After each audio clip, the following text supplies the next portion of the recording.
I Moco Volley, vincitrice della regular season sospesa in anticipo per l'emergenza coronavirus, al sestetto coneglianese, che aveva esordito in questa stagione con la vittoria in Coppa del Mondo per club, non dunque l'assegnazione a tavolino dello scudetto, quella aspetterà in caso alla Federazione Pallavolo, ma la prima posizione in stagione che consente l'automatica qualificazione alla Champions.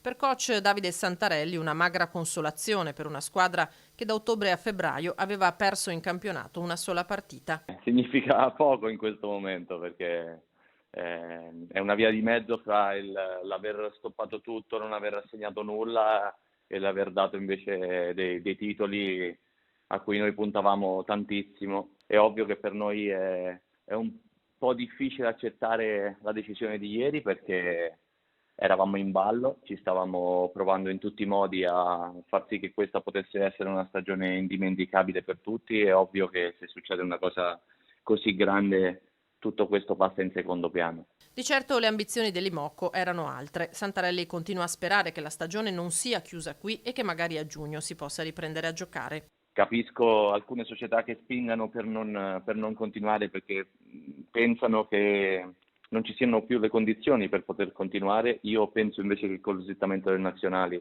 e 6-7 mesi di inattività totale delle atlete ci sia la possibilità anche di recuperare questa stagione. Tanti immaginano dei playoff in modo da accorciare nettamente la stagione, così da assegnare però dei titoli a maggio e giugno. Qualcuno parla di giugno e luglio. Non ci dimentichiamo che potremmo tranquillamente, per quanto riguarda la Champions, giocare nel giro di 10 giorni.